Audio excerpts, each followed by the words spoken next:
start by calling on social media platforms operating in India to follow the law of the land as it did last week in Parliament. The government has not just stated the seemingly obvious but also delivered a ranking to Twitter that it ought not to defy its orders again the way it did in early February when the government wanted certain handles blocked for spreading incendiary content. We respect criticism. We can criticize even the Prime Minister, said Minister of IT and Communications Ravi Shankar Prasad in Parliament on Thursday. But if social media is used to propagate hate, then action will be taken. Further, he asked why, when people act in Washington's Capitol Hill, ranking a microblogging site stands in their support, but when a similar action is taken at Red Fort, our national pride, the platform opposed it. That the government wanted problematic hashtags blocked is understandable given the tense situation on the ground on the day of the farmer protest.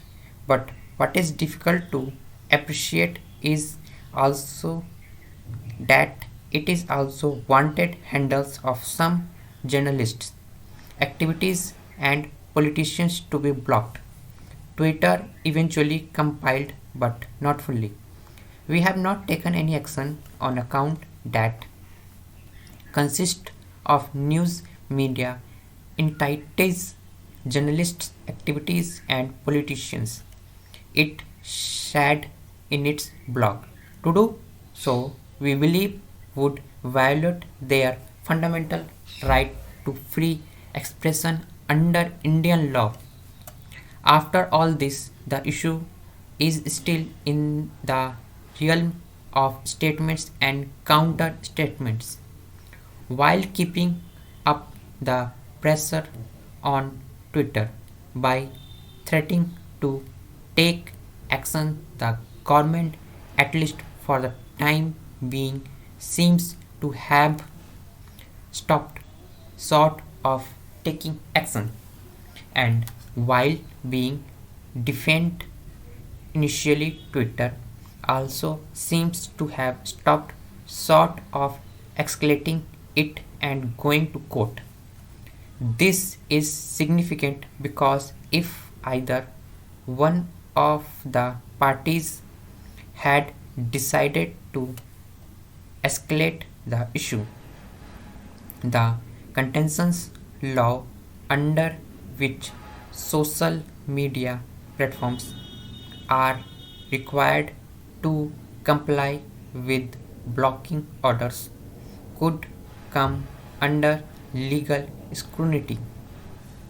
The reference is to Section 69A of the Information Technology Act 2000, under which the government can order a digital intermediary to block any content on grounds including security of the state and public order. Sure, the Supreme Court did uphold the constitutionality of Section 69A in the Sharia Singhal versus the Union of India case 2015, but criticism over the secrecy of the process and the arbitrariness with which it has been used over the years has never changed. This section, in a way, represents the wide censorship powers that the government has. It is therefore important that freedom of speech is not seen as the antithesis of security of the state but as one of its key facilitators in the end. The murmurs of an imminent breakthrough after the last round of military diplomatic talks between India and China on January 24 were finally confirmed last week when Beijing made the announcement of the start of disengagement between the two armies, the People's Liberation Army (PLA) and the Indian Army in Ladakh. New Delhi followed suit the next day with a selective detailed announcement by the defense minister in parliament where he again took no questions, confirming that the two Himalayan neighbors had started walking back from the brink in Ladakh. This is not the end of the 10th month old military standoff yet, but plainly the beginning of the end. It is a welcome move because heightened tensions between the two nuclear armed Asian powers serve no useful purpose for anyone. Certainly not India's Donald Trump has survived by a mere 10 votes the Senate trial that might have convicted him for inciting insurrections.